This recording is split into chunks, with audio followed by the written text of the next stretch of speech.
నమస్తే ఫ్రెండ్స్. నేను మీ Shravani. Welcome back to Shravani's kitchen. ఈరోజు మన శ్రావణీస్ కిచెన్‌లో పండగ స్పెషల్‌గా కజ్జికాయల రెసిపీని ఈ వీడియోలో మీతో షేర్ చేసుకోబోతున్నానండి. మనం ఈ విధంగా ఎప్పుడు చేసినా కజ్జికాయలు కరకరలాడుతూ కమ్మనైన స్టఫింగ్‌తో చాలా రుచిగా ఉంటాయి. అంతేకాదు ఇందులో పంచదార వేయకుండా ఆరోగ్యకరంగా బెల్లంతో చూపిస్తున్నానండి. ఇలా హెల్తీ ఆప్షన్‌తో రుచిగా చేసుకోవచ్చన్నమాట. మరొకటేంటంటే కజ్జికాయల పీట లేకపోయినా ఈజీ మెథడ్‌లో ఎలా చేయాలో క్లియర్‌గా మెన్షన్ చేశాను. ఇలా మీరు కూడా ఎక్కువ శ్రమ పడకుండా బ్రహ్మాండమైన రుచితో కజ్జికాయల్ని చాలా సింపుల్‌గా చేసుకోవచ్చు. మరి ప్రాసెస్ ఏంటో ఇప్పుడు చూద్దాం రండి.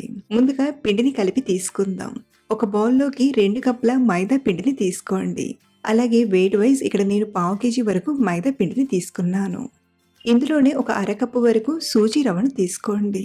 దీంతో కజ్జికాయల పైన పిండి పొర అనేది కరకరలాడుతూ ఉంటుంది. అలాగే ఇందులోనే చిటికెడంతా ఉప్పుని తీసుకోండి. అలాగే ఒక 2 టేబుల్ స్పూన్ల వరకు నెయ్యిని తీసుకోండి. నెయ్యి వద్దనుకునేవారు నూనెనైనా లేదా ఇంట్లో చేసిన వెన్నెనైనా వాడొచ్చు. ఇలా తీసుకున్నాక పిండికి పట్టేలా అంతా కలిసేలా కలపండి. ఇలా కలిపాక పిండి అనేది కొంచెం ముద్ద కట్టేలా ఇలా వస్తుంది. ఇలా వచ్చిందంటే కజ్జికాయల పైన పొర అనేది కరకరలాడుతూ ఉంటుంది. ఒకవేళ మీకు పిండి మరీ పొడి పొడిగా ఇలా ముద్ద కట్టేలా రాకపోతే మరో 1-2 టీ స్పూన్ల నెయ్యిని వేసి బాగా కలిపి తీసుకోండి. ఇప్పుడు ఇందులోకి కొంచెం కొంచెంగా నీళ్ళను వేస్తూ పిండి ముద్దలా కలిపి తీసుకోండి. పిండిని మరీ మెత్తగా కాకుండా కొంచెం సెమీ సాఫ్ట్‌గా ఇలా కలిపి తీసుకోండి. సో, ఇలా కలిపిన పిండిని మనం స్టఫింగ్ చేసేంత వరకు మూత పెట్టి రెడీగా పక్కనుంచండి. ఇప్పుడు స్టఫింగ్ కోసం స్టవ్ ఆన్ చేసి కడాయిలోకి 1-2 టీ స్పూన్ల నెయ్యిని తీసుకోండి.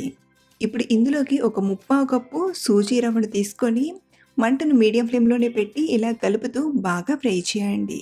మనకు ఈ కజ్జికాయల స్టఫింగ్ మంచి రుచిగా రావాలంటే రవ్వ లోపలి వరకు బాగా వేగేలా ఇలా కలుపుతూ చక్కగా ఫ్రై చేయండి. ఇలా ఒక 2-3 నిమిషాలు ఫ్రై చేశాక ఇందులోకి సన్నగా తరిగిన డ్రై నట్స్‌ని ఒక అరకప్పు వరకు తీసుకోండి. అలాగే ఇదే టైంలో ఒక టీ స్పూన్ నెయ్యిని తీసుకుని వీటన్నిటిని బాగా ఫ్రై చేయండి. హై ఫ్లేమ్‌లో పెట్టి ఫ్రై చేశారంటే రవ్వ కలర్ మారుతుంది కానీ రుచి అనేది అంత బాగా అనిపించదు. కాబట్టి మంటను మీడియం ఫ్లేమ్‌లోనే పెట్టి ఇలా కలుపుతూ మరొక 3-4 నిమిషాలు ఫ్రై చేయండి. దీంతో రవ్వ, డ్రై నట్స్ చక్కగా ఫ్రై అవుతాయి. ఇలా ఇవన్నీ ఫ్రై అయ్యాక ఇప్పుడు మంటను లో ఫ్లేమ్‌లో పెట్టి గ్రేట్ చేసిన ఎండు కొబ్బరి తురుమును ఫుల్‌గా ఒక కప్పు వరకు తీసుకోండి. ఇక్కడ నేను ఒక 2 మీడియం సైజ్ ఎండు కొబ్బరిని తీసుకొని గ్రేట్ చేసి తీసుకున్నాను. ఎండు కొబ్బరిని మరీ ఎక్కువ ఫ్రై చేయాల్సిన అవసరం లేదండి. ఇలా కలుపుతూ ఒక 2 నిమిషాలు ఫ్రై చేస్తే సరిపోతుంది. ఇప్పుడు స్టవ్ ఆఫ్ చేసేసి దీన్ని పక్కకు తీసుకోండి. ఇలా పక్కకు తీసుకున్నాక మీరు కావాలంటే ఈ స్టఫింగ్‌ని వేరొక గిన్నెలోకైనా తీసుకోవచ్చు. లేదా ఇలా పాన్ లోనే ఉంచుతున్నట్లయితే మధ్య మధ్యలో కలుపుతూ కాస్త చల్లారనివ్వండి.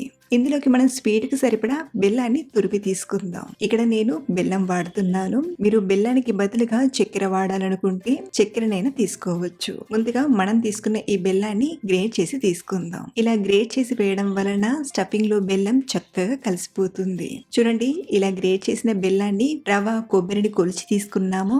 అదే కప్పుతో ఈ తురిమిన బెల్లాన్ని కూడా 1 కప్పు వరకు కొలిచి తీసుకోండి. ఈ క్వాంటిటీ మెజర్మెంట్స్ తో చేస్తే స్టఫింగ్ టేస్ట్ అనేది చాలా బాగుంటుంది. సో, ఇలా తీసుకున్న 1 కప్పు బెల్లం తురుమును స్టఫింగ్ లోకి తీసుకోండి. ఇలా మనం బెల్లం తురుమును తీసుకునేటప్పుడు కంప్లీట్ గా చల్లారిపోయి ఉండాలి. ఒకవేళ మీరు బెల్లానికి బదులుగా చక్కెర తీసుకోవాలనుకుంటే 3/4 కప్పు చక్కెరను తీసుకొని గ్రైండ్ చేసైనా తీసుకోవచ్చు. ఇలా ఒకసారి అంతా కలిసేలా కలిపాక ఇందులోకి 1/2 టీ స్పూన్ యాలకుల పొడిని తీసుకొని మరొకసారి బాగా కలిపామంటే స్టఫింగ్ తయారైనట్లే.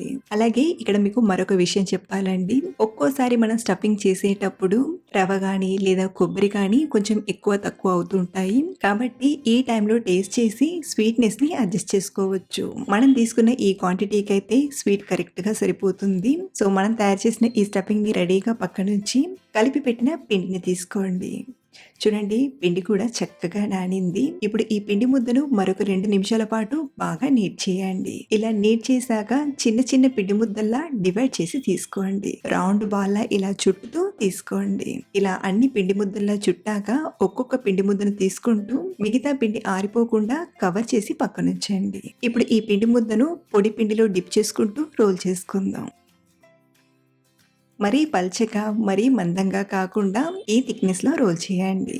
అయితే ఇలా రోల్ చేసి చేయడం వలన ఒక్కోటనేది సైజ్ మారుతూ ఉంటుంది. అన్నీ ఒకే సైజులో రావాలంటే అడ్జస్ట్ షార్ప్‌గా ఉండి ఇలా బాక్స్ మూతను తీసుకొని దీనిపైన నొక్కి తీసుకున్నామంటే రౌండ్ షేప్‌లో కజ్జికాయలు కూడా అన్నీ సేమ్ సైజులో వస్తాయి.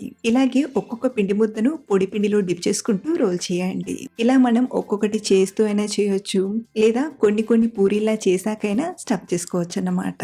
ఇక్కడ నేను సగం వరకు రోల్ చేశాక స్టఫ్ చేసే విధానాన్ని చూపిస్తున్నానండి. ఒక్కొక్క పూరీని తీసుకుంటూ ముందుగా చుట్టూరా కొంచెం నీళ్లతో తడి చేయండి. దీనిలోకి 2-3 టీ స్పూన్ల స్టఫింగ్ ని తీసుకోండి. ముందుగా నార్మల్ గా ఎలా ఫోల్డ్ చేస్తారో చూపిస్తాను. మనం ఇలా పైన తీసుకొని ఫోల్డ్ చేసామంటే స్టఫింగ్ అనేది కింద లేయర్ పైన పడిపోయి సరిగ్గా అతుక్కోదు. ఇలా కాకుండా ఇంకా ఈజీ మెథడ్లో ఎలా ఫోల్డ్ చేయాలంటే స్టఫింగ్ ని తీసుకున్నాక ఈ కింద పొరను పట్టుకొని పైన పొరను ఇలా కలపండి.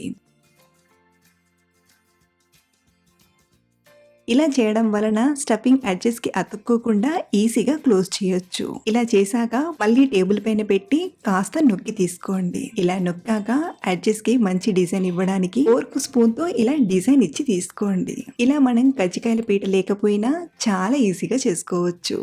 అలాగే మరొక మెథడ్ ఏంటంటే ఇలా చేతిలోకి తీసుకొని ఎడ్జెస్ ని కొంచెం నీళ్ళతో తడి చేసి స్టఫింగ్ ని తీసుకొని ఇలా అయినా క్లోజ్ చేయొచ్చు. ఈ మెథడ్ లో క్లోజ్ చేసిన ఎడ్జెస్ కి స్టఫింగ్ తలగకుండా చేసుకోవచ్చు అన్నమాట. మీ దగ్గర ఇలాంటి చెక్కపీట ఉంటే ఈ చెక్కపీట పైన పూరీ సైజ్ అంతా రోల్ చేసి తీసుకొని దీనికి కూడా ఎడ్జెస్ ని కొంచెం నీళ్ళతో తడి చేసి స్టఫింగ్ ని తీసుకొని ప్రెస్ చేశారంటే కజ్జికాయల షేప్ వచ్చేస్తుంది. ఇలా కజ్జికాయల పీట ఉన్నా లేకపోయినా కష్టపడకుండా చేసుకోవచ్చు అన్నమాట. సో ఇలా అన్ని ప్రిపేర్ చేశాక ఇప్పుడు వీటిని ఫ్రై చేయడానికి డీప్ ఫ్రైకి సరిపడా ఆయిల్ ని తీసుకుని మీడియంగా వేడి చేయండి. ఆయిల్ మీడియంగా వేడయ్యాక ఇందులోకి సరిపడన్ని కజ్జికాయల్ని తీసుకొని మీడియం మంట పైనే ఫ్రై చేయండి. వీటిని హై ఫ్లేమ్ లో ఫ్రై చేశారంటే బయటికి తీసాక మెత్తబడిపోతాయి. కాబట్టి మంటను మీడియం ఫ్లేమ్ లోనే పెట్టి మంచి కలర్ వచ్చేంత వరకు టర్న్ చేస్తూ బాగా ఫ్రై చేయండి. ఈ మెథడ్ చాలా ఇంపార్టెంట్ అండి. హై ఫ్లేమ్ లో ఫ్రై చేస్తే తర్వాత మెత్తబడిపోతాయి అనేది మర్చిపోవద్దు. కాబట్టి కజ్జికాయల్ని మీడియం మంటపైనే బాగా ఫ్రై చేసి తీసుకోండి. ఇలా క్రిస్పీగా ఫ్రై అయ్యి లైట్ గా కలర్ మారాయంటే ఇవి చక్కగా ఫ్రై అయినట్లు. ఇలాగే మిగతావి కూడా బ్యాచెస్ గా తీసుకుంటూ ఫ్రై చేసి తీసుకోవడమే. అలాగే చెప్పలేదు కదా, మనం చేసిన ఈ క్వాంటిటీకి కజ్జికాయలు 25 వరకు వచ్చాయి. స్టఫింగ్ పిండి కరెక్ట్ గా సరిపోయాయి. సైజ్ ని బట్టి ఒక 2-3 అటు ఇటు కూడా కావచ్చండి. మీరు కూడా ఈసారి పండక్కి కజ్జికాయలు చేస్తున్నట్లయితే ఇలా ట్రై చేసి చూడండి. చాలా రుచిగా కరకరలాడుతూ చాలా చాలా బాగుంటాయి. అలాగే మీరు ట్రై చేశాక మీకు ఎలా వచ్చాయో మీ ఫీడ్బ్యాక్ ని కింద కామెంట్ లో షేర్ చేయడం మర్చిపోవద్దు. మరిన్ని సింపుల్ అండ్ టేస్టీ రెసిపీస్ కోసం మన ఛానల్ ని ఫాలో అవ్వండి. Thank you for watching.